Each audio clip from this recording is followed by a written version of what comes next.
Here we have a somewhat interesting set of instructions. Make a substitution to express the integrand as a rational function and then evaluate the integral. We're looking at the integral of dx divided by 2 times the square root of x plus 3 plus x. While this is a fraction, it's not a rational expression because we have a square root in the denominator. Well, we have a square root holding a variable, period. We're supposed to come up with a substitution.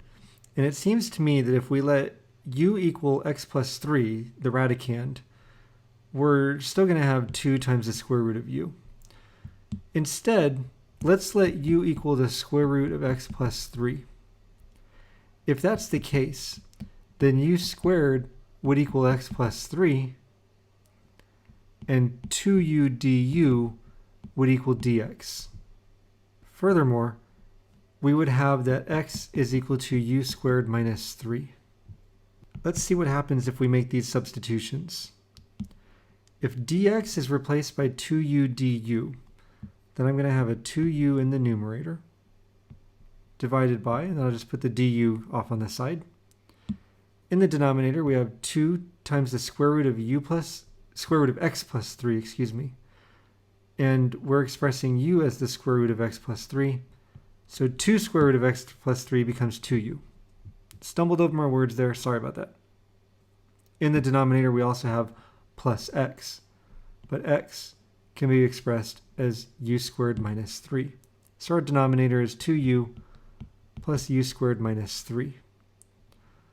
A slight rearrangement gives us something that's maybe a little bit more comfortable to look at. We have 2u over u squared plus 2u minus 3 du. At this point, what I would like for you to do is perform partial fraction decomposition, integrate the expression, and then express the answer back in terms of x. Pause the video and go ahead and do that.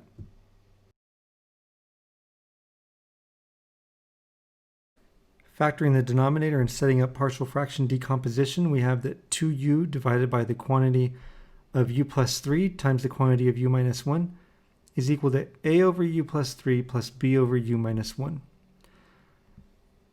Multiplying by missing factors and then making an equation out of the numerators gives us 2u is equal to a times the quantity of u minus 1 plus b times the quantity of u plus 3.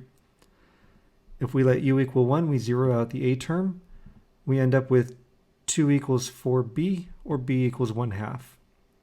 Likewise, letting u equal negative 3, we zero out the b term. We end up with negative 6 equals negative 4a, or a equals 3/2. Our fraction, or our integrand, I should say, then becomes the integral of 3/2 over u plus 3 plus 1/2 over u minus 1 du. In each case, we can integrate using the natural log. We have 3/2 times the natural log of the absolute value of u plus 3 plus 1/2 times the natural log of the absolute value of u minus 1 plus c. You may recall I asked you to express the final answer in terms of x, and for that we're going to use that we substituted u was equal to x plus 3. So back substituting, we get 3/2 times the natural log of the square root of x plus 3 plus 3. That can never be negative, so I'm not going to use absolute value. Plus 1/2 times the natural log of the square root of x plus 3 minus 1. That could be negative. I will use absolute value there. Plus c, our constant of integration.